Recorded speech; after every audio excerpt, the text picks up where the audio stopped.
آج مسلمان آپس میں ایک دوسرے کے لیے اتنی نفرت کیوں رکھتا ہے؟ اپنے دل میں ایک مسلمان دوسرے مسلمان کے لیے بغض و عناد کیوں رکھتا ہے؟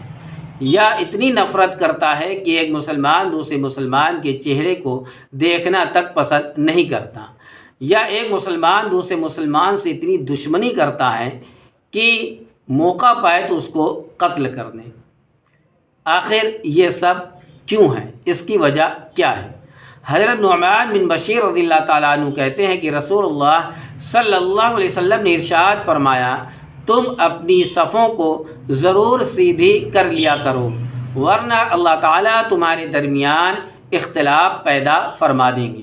دیکھیے، جو آج مسلمان آپس میں ایک دوسرے کے لیے نفرت اور دشمنی رکھتا ہے، بغض و عناد رکھتا ہے، اس کی وجہ یہی ہے کہ جب ہم نماز پڑھنے کے لیے اللہ کے گھر میں آتے ہیں تو ہم سب سیدھی کرنے کا اہتمام نہیں کرتے، یہاں تک کہ ہم سب سیدھی کرنے کو سوچتے بھی نہیں، یعنی اس کو ضروری نہیں سمجھتے، جبکہ اللہ کے نبی کے حدیث پاک میں یہ فرمایا جا رہا ہے کہ اگر ہماری صف سیدھی نہ ہوئی، ٹیڑھی میڑھی ہوئی، آگے پیچھے ہوئی، تو ہمارے دلوں میں ایک دوسرے کے لیے محبت نہیں رہے گی، بلکہ نفرت ہی نفرت رہے گی، یا اتنی نفرت رہے گی کہ ایک مسلمان دوسرے مسلمان کے چہرے کو دیکھنا تک پسند نہیں کرے گا۔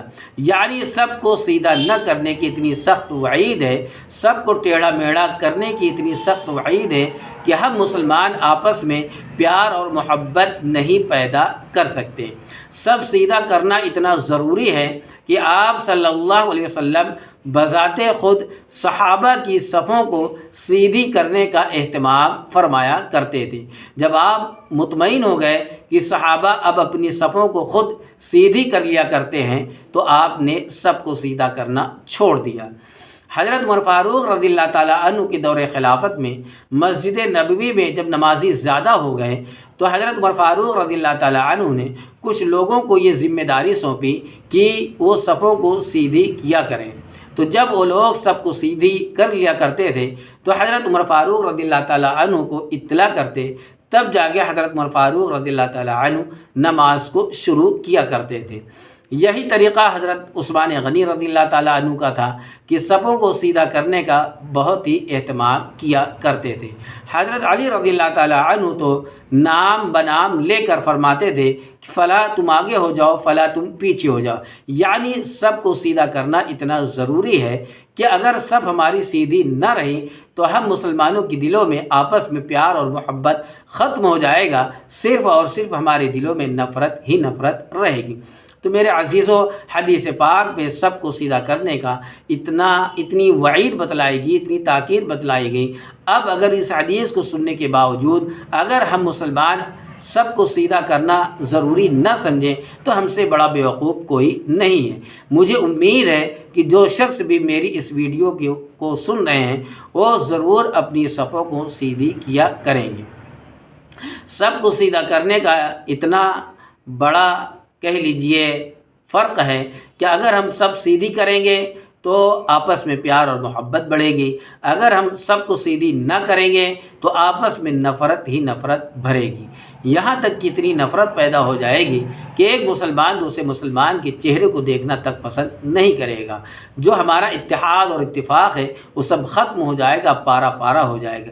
اس لیے میرے عزیزوں، جب ہم نماز پڑھنے کے لیے آئے، اللہ کے گھر میں آئیں، تو ہم جب نماز کے لیے کھڑے ہوں تو سکون کے ساتھ سب سے پہلے ہم اپنی سب کو سیدھی کیا کر لیں، ہم اپنی سب کو سیدھی کیا کریں، تب جا کے ہم نماز کو شروع کریں۔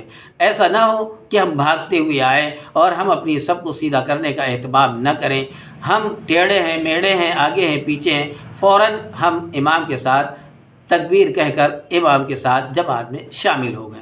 نہیں، ہم پہلے آئیں، مطمئن ہو جائیں، اطمینان کے ساتھ کھڑے ہو جائیں، تب جا کے ہم اپنی سب کو دیکھیں ہماری سب سیدھی ہے کہ نہیں ہے۔ جب ہماری سب سیدھی ہو جائے تب جا کے ہم اللہ اکبر کہہ کر ہم نماز میں شامل ہوں۔ اگر ہم سب سیدھی کر کے نماز پڑھیں گے تو ہم مسلمانوں کے دلوں میں آپس میں پیار اور محبت بڑھے گی، اگر ہماری سب سیدھی نہیں رہے گی تو ہمارے دلوں میں آپس میں نفرت ہی نفرت پیدا ہوگی۔ اللہ تبارک و تعالی ہم سب کو عمل کی توفیق عطا فرمائے، آمین۔